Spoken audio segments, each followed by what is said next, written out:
드리옵나이다. 아멘. 마가복음은 이렇게 시작이 하나님의 아들 예수 그리스도의 복음의 시작이라 하면서 예수님의 어린 생애의 시간을 이렇게 표현하지 않고 그냥 바로 복음을 시작합니다. 근데 오늘은 이 세 부류에 대해서 마가는 딱 한 번에 얘기를 합니다. 예수님 전에 예수님을 증거했던 세례 요한과 예수님이 오시고 나서 세례를 받으시고 시험을 받으시고 시험을 이기시고 부르신 제자까지 한 번에 그냥 다른 복음서에는 막 4장, 5장까지 가야 되는 얘기를 그냥 다 끝내버려서 한 번에 압축을 해버립니다. 근데 왜 그렇게 할까? 거의 복음서나 다른 서신서들의 서로는 결론과 이렇게 연결이 되어 있습니다. 결론을 얘기하기 위해서 맨 앞절부터 이제 시작을 하죠. 예수 그리스도의 복음의 시작이라 이 말씀이 마가복음 16장에 가시면 어제도 보셨던 말씀이죠. 믿는 사람에게는 이런 표적이 나타나리라 하셨던 말씀뿐만이 아니라 마태복음 28장 마지막 장에 기록해 놓으셨던 약속의 말씀도 같이 나오는데 그 말씀이 보다 분명하게 증거되어 있습니다. 그게 마가복음 16장 마지막 말씀입니다. 16장 19절 20절 말씀에 주 예수께서 말씀을 마치신 후에 하늘에 올려지사 하나님 우편에 앉으시니라. 근데 이 말로 끝나는 게 아니라요. 제자들이 나가 두루 전파할세 주께서 함께 역사하사. 보좌 우편에 앉으셨다고 얘기를 마치고 나서도 제자들이 나가서 주님의 말씀을 전파할 때 주님께서 함께 역사하사 그 따르는 표적으로 말씀을 확실히 증언하시니라. 아멘. 그럼 우리 뭐 한다는 얘기죠? 우리는 말만 한다는 얘기예요. 성경에 우리는 세례를 받고 말만 한다는 얘기입니다. 성경에 나오는 베드로가 사람 도르가를 일으켰네. 사도 바울이 죽은 자를 일으켰네. 귀신을 쫓아냈네. 이게 신앙의 이렇게 관심사가 아니라 그 일이 예수님께서 우리와 함께 하시기 때문에 놀랍게 역사하시는 하나님의 일이라는 것을 우리에게 알게 하시는 거예요. 그냥 우리 시선을 자꾸 복음으로만 가게 하고 믿음으로만 가게 하죠. 저도 이렇게 믿음을 갖고 해요. 기도를 할 때 아프신 분은 낫고 정말 이렇게 귀신 들린 사람 쫓아내 귀신이 떠나가고 이걸 믿음을 갖고 하죠. 근데 안 되면 어떡하죠? 안 되면 낭망하고 좌절하고 이게 됐다 안 되나 이렇게 하는 게 아니죠. 하나님의 역사하심이죠. 근데 성경엔 그걸 얘기합니다. 하나님의 역사하심. 그래서 사람들의 믿음이 역사되죠. 바울을 따라다니면서 오히려 그의 손수건이나 그의 앞치마라도 좀 덮으면 나을까라는 사람들의 믿음이 예수님 따라다니면서 나왔던 믿음이거든요. 그거를 구원받는 믿음이라고 생각하시면 안 됩니다. 성경에 나온. 그러니까 무엇이냐면 그만큼 간절한 마음을 가지고 있고 예수님을 믿는 자에게 역사되어진다는 믿음이에요. 그러니까 이 믿음을 가지고 있으면 진짜로 낫는 역사가 일어났다고 성경에 기록을 합니다. 그로 인해서 어떤 마음을 주냐면요. 마음을 열어서 예수님의 그 복음을 믿고 복음만 하나님의 나라만을 바라볼 수 있는 마음을 갖게 했다라는 이 과정 중에 하나, 복음의 역사 중에 하나로 이렇게 들려주십니다. 그 일들을 전도자들에게 행하시는 말씀이죠. 이 일들을 통해서 하나님께서 바라시고자 원하시는 일이 세례 요한과 같이 다시 오실 주의 길을 예비하는 자들을 세우시는 일입니다. 여러분 세례 요한은 초림 예수님을 준비했던 길을 예비했던 자들이고 지금까지 무수히 많은 그리스도인들은 다시 오실 예수님, 재림 예수님의 길을 준비하는 자들입니다. 그러니까 그 초림 예수님을 준비하였던 세례 요한의 물 세례도 그거였습니다. 정결케 하는 예식. 나는 너희로 회개하게 하기 위해서 물로 세례를 베풀거니와 내 뒤에 오시는 이는 불과 성령으로 세례를 베푸실 것인데 나는 그의 신발끈을 매기도 감당하지 못할 정도다. 그러니까 내가 전하는 이거는 아주 그냥 조족지혈이다. 이건 그냥 아무것도 아니다. 그런데 그분은 실제로 오셔서 우리가 뭐 사람이 얘기를 한다고 그 사람이 다 하나요? 뭐 제자가 되려고 하면은 스승을 믿어야 스승의 본을 따라서 그렇게 한다고 하잖아요. 그러니까 스승도 선택하잖아요. 선생님도. 일타 강사도 다 그 사람이 잘 가르치고 그 사람한테 쉽게 배워서 점수가 오르니까 제자들이 많은 거예요. 그 사람이 못 가르치면은 제자가 없어요. 어. 예수님을 따르는 사람들도 그랬고 세례요한을 따르는 사람도 그랬습니다. 근데 예수님은 어떻죠? 예수님은 우리가 선택하는 스승이 아니라 우리를 부르시면 우리가 그냥 감히 거부할 수 없는 선택의 뭐 조건으로 이렇게 하실 수 없는 분으로 오셨다고 얘기합니다. 세례요한이 그렇게 얘기하는 거예요. 당신들은 내가 세례를 베풀면 내가 깨끗해졌고 이제 나가서 정결하게 살아야지 하는 마음을 갖고 확신을 갖고 다짐을 하고 나가서 이렇게 하게 하는 역할을 하지만 예수님은 다짐을 갖게 하는 게 아니라 믿음을 갖게 하신다는 거죠. 내가 그렇게 살 거야가 아니라 나는 그렇게 살 수밖에 없구나.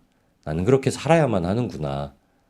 내가 그렇게 살겠다라는 것과 나는 그런 존재여서 그렇게 살 수밖에 없다라는 건 전혀 다른 거예요. 난 세상에 나가서 반드시 귀한 존재로 살아가는구나 라고 하는 게 그리스도인들에게 세우신 말씀입니다. 복음을 듣고 생명을 얻고 구원받은 자들에게 주신 말씀이에요. 예수님이 그걸 알게 하신다는 거예요. 그래서 교회를 다닌다고 내가 대단한 존재가 됐구나라는 믿음을 갖는 게 아니라 예수님을 만나면 내가 정말 세상에 가장 존귀한 자구나. 아가서의 술람미 여인과 같은 자가 된 거구나 라는 걸 알게 하시는 거죠. 여러분 아무것도 안 해도 존귀한 자라고 이런 이렇게 역임을 받으시게 하신다니까요. 이게 로마서 4장에 들려주시는 말씀이죠. 아브라함이 일을 안 할지라도 그게 그의 믿음이 의로 여기심을 받았다라는 말씀입니다. 로마서 말씀인데요. 로마서 4장 말씀입니다.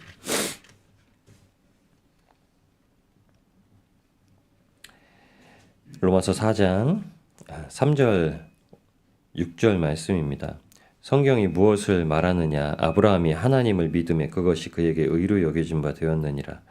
일하는 자에게는 그 삭시 은혜로 여겨지지 아니하고 보수로 여겨지거니와 일을 아니할지라도 경건하지 아니한 자를 의롭다 하시는 이를 믿는 자에게는 그의 믿음을 의로 여기시나니 일한 것이 없이 하나님께 의로 여기심을 받는 사람의 복에 대하여 다윗이 말한 바. 아멘. 로마서 4장엔요. 아브라함이 행위로 의롭다 하심을 자랑할 것이 행위로 의롭다 하심을 받았으면은 하나님 앞에 자랑할 것이 없었다. 그러니까 아브라함이 이삭을 바쳐도 아브라함이 말씀에 순종해서 본토 친척 아비집을 떠나도 이게 아브라함의 행위로 의롭다 하심을 받았다고 성경이 말하는 게 아니다라고 얘기합니다. 무엇이냐면 하나님이 나에게 복을 약속하셨고 내 후대를 약속하셨구나. 이 믿음을 보셨다는 거예요. 약속하셨구나. 그래서 이 믿음으로 발걸음을 옮긴 것을 보셨다는 겁니다. 그래서 내가 하나님이 나를 구원하셔서 나를 천국으로 들여보내시는구나. 이 믿음을 보신다. 내가 이 순간 하나님의 말씀을 믿고 참으면 하나님이 약속하신 대로 나에게 나를 그렇게 허락하시는구나 라고 믿으면 하는 거예요. 그 믿음을 보신다고 하는 겁니다.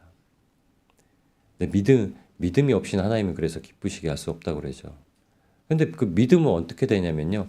그걸 가지고 끝까지 어떤 결과물이 나올 때까지 드려지는 것을 믿음이라고 합니다. 중간에 하나님 없어 안 계셔 하고 교회를 떠나시는 분들이 얼마나 많으세요. 가나안 성도님이라고 하죠. 약속한 가나안이 아니라 약속 못 받은 가나안에 계시는 거죠. 안 나가를 뒤로 돌리면 가나안. 요새는 가나못 성도님들도 계시대요. 가나못은 뒤집으면 뭐죠? 못 나가. 아파서 못 나가시고 바빠서 못 나가시고 그러니까 가나안 성도님들 데려와야 되고 가나못 성도님들도 그분들은 가야 된다고요. 아파서 못 오시는 분들이 다 성도님이래요. 그러니까 우리나라 교회가 자꾸 이렇게 쇠퇴하는 것처럼 보이잖아요. 아니 교회 오시는 분들의 비율은 늘었어요. 절에 가시는 분들은 줄어들었고 교회 오시는 분들은 늘어들었는데 왜 교회는 인원이 안 는 것 같이 보이냐. 그 가나못 성도님들 못 나가시는 성도님들이 많아지셨대. 이제 연세가 드셔서. 복음은 그런데 이 마음의 믿음으로 확장하죠.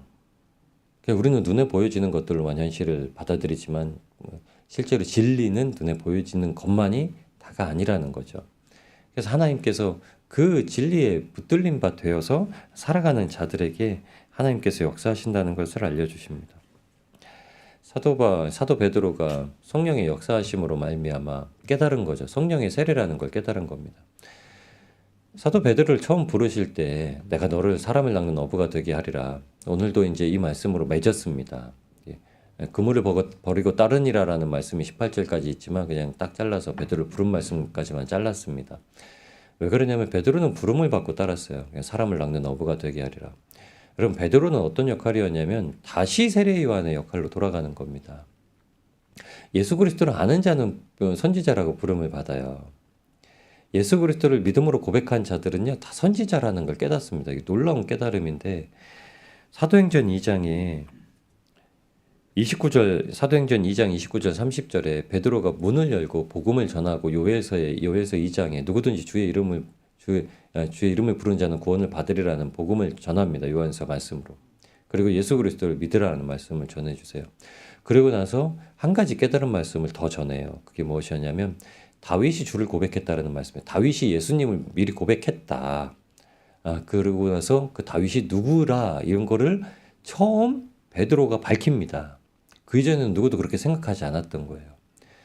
사도행전 2장 29절 30절에 형제들아 내가 조상 다윗에 대하여 담대히 말할 수 있노니 다윗이 죽어 장사되어 그 묘가 오늘까지 우리 중에 있도다. 그건 선지자라.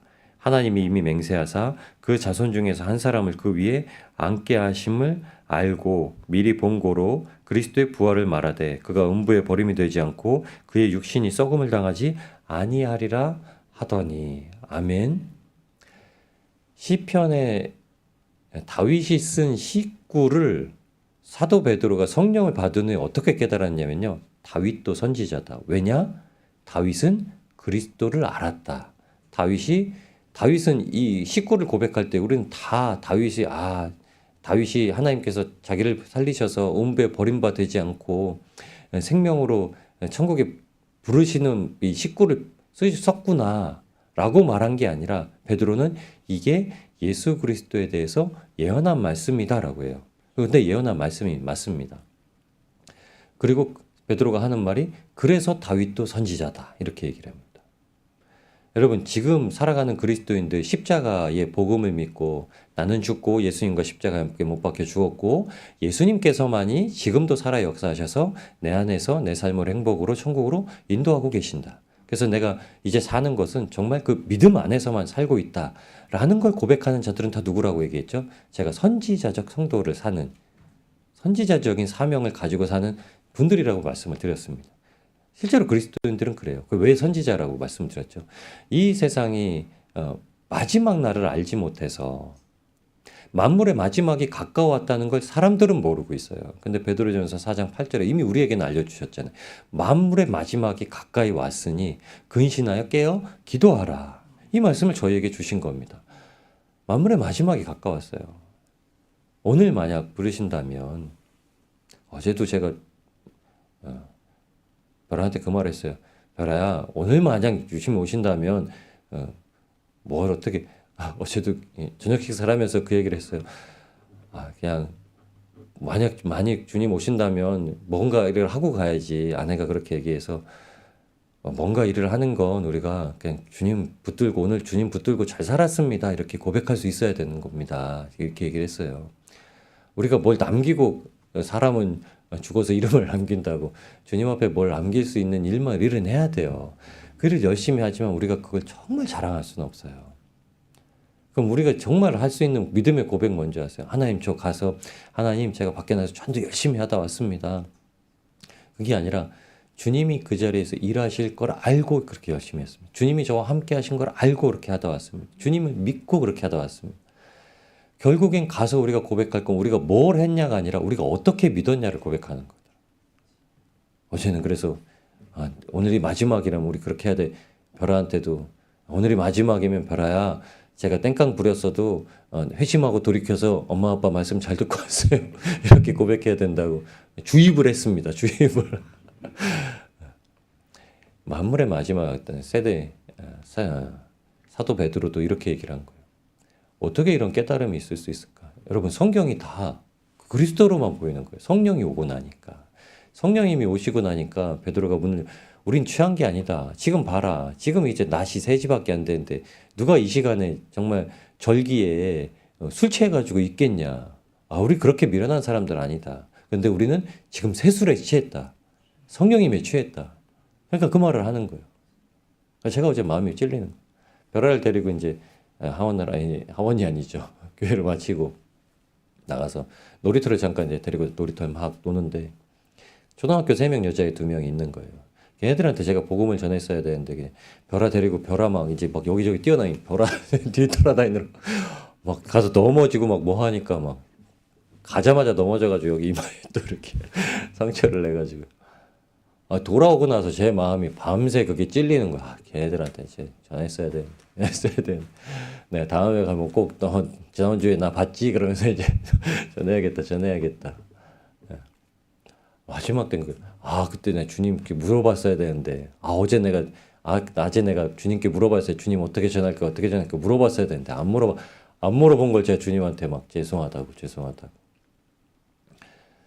하나님께서 어느 순간에든지 은혜를 베풀어 주시고 믿음을 전하실 때 우리가 전할 게 뭐가 있냐면 예수님 그리스도시다. 예수님이 그리스도이심을.